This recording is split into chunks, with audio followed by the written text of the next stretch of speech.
Hello, my name is Daniel Duan, and I'd like to show you, as of February 2022, what I use in the terminal.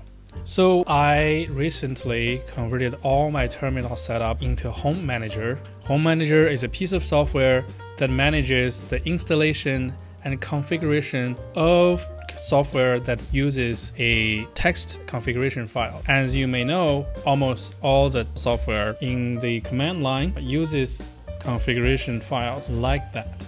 If you're not familiar with Home Manager, don't worry about it. That's not the focus of this video. The manager configuration, it mentions all the tools I use here as well as here.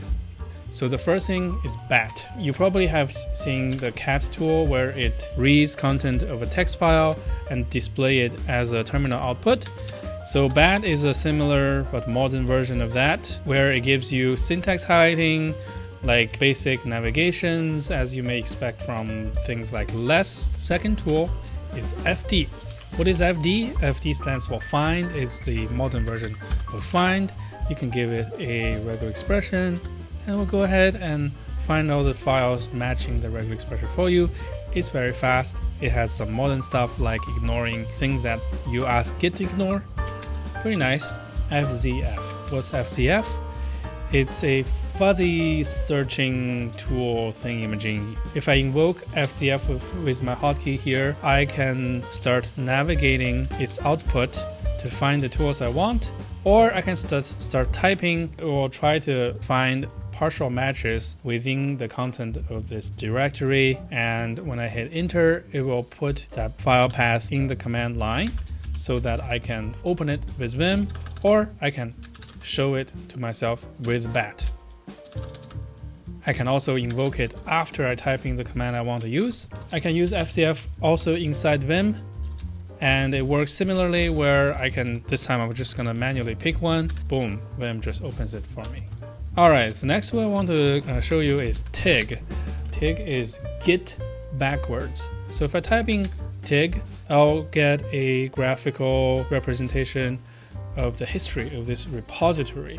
I can hit enter to dive in details of the specific changes, and I can show the entire patch in the entirety of the screen, go back when I need to, and quit it, right? So that's TIG, nice way to browse Git history. Next, tree command. If I type in TRE, tree, I'll get a tree representation of the folder, except it's colored, unlike the old tree that some Unix system has, and it adds these numbers in front of each thing it lists. If I want to open up this file that I see in the output, I can just type in E11, and now I can open it, right? That makes sense. I look at the content of the folder, and then open some part of it. Very cool. When I use FD or RG, my output might be slightly different than yours in the sense that they have numbers in front of them for each match. And you guessed it, if I type E and the number, I get to see that file and my editor jumps to the matching line. So what's going on here? If I open up my fish shell setup, you'll see that I added a bunch of aliases. So when I type FD or RG, what's really running is tag FD and tag RG. So what the heck is tag? It has these little numbers so that you can number to open them. Next tool, alacritty. Alacritty is a terminal simulator. There's not that much to say. It is what you're seeing here, and you can customize the colors and the fonts. It's modern, it's fast. That's it. Fish. I don't know how much I want to say about fish shell. It's just a modern shell. As you can see, when I start typing, it starts autocomplete history for me. I customize it so that it has the prompt that I like to see and colors that I want. Otherwise, it's just a shell. Like I guess I can show you, I can enter a Vim mode where I can start editing the command I'm working with as if I'm in Vim.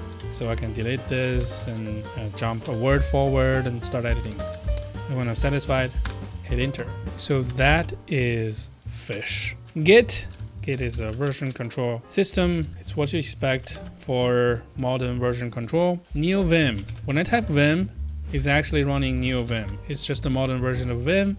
I have a dedicated video from 2017 where I write the entirety of my Vim setup from scratch, and now all those setups have been converted to Nix. I can do a bunch of stuff, right? I have a plugin that essentially turns it into a graphical interface for Git when I needed it, although I don't need it too much. I have a file browser which is also implemented as a Vim plugin. Syntax highlighting, I have autocomplete, all that good stuff. It's all neovim. I guess the last thing here is tmux. So now here what you're looking at is two separate shell sessions, right? On the left I'm running Vim, on the right I'm running a normal shell. I can open up more of them if I want to, split vertically, horizontally, and what else can I say? So interestingly, I can jump between a Vim window and a tmux window using the same hotkey. I never use tabs or multiple instances of terminal simulator because I use tmux. So when I need another quote-unquote terminal window, all I do is open up another tmux tab. So I can click them with mouse as well, but essentially this replaces like multiple windows. I ask my terminal simulator to always try and restore a tmux session if it exists. So what does that mean? I'm gonna try and close this, right? Now the terminal simulator alacritty has terminated. When I open it up, you'll notice that everything that was previously opened just automatically resumes. So that's what tmux gives me as well. It has the ability to detach from the parent session so that if the parent program terminates, you can ask tmux to restore its original process without losing it. The last thing I want to say about tmux is it's almost like a matrix moment. So when you're using the terminal, it is simulating like an old computer where you type in text and it shows you what you type in and your program's output and stuff like that. But with tmux, you can actually jump beyond that level of abstraction. I can go outside, quote unquote, of whatever program I'm using. For example, I can jump down here in the status bar of my Vim application.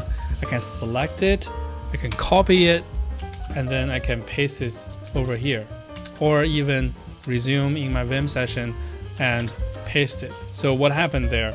I jumped out of the virtual terminal, jumped over the screen, copied whatever piece of text I'd like that I see on the screen. I jumped back into the simulation and then paste in the text. I guess the last thing I'd like to show you is this is what git diff looks like for me. It is using a piece of tool called Delta. Delta is just a fancier version of diff from the core utilities of Unix or the diff provided by Vim. Yeah, it has all these fancy color schemes you can change.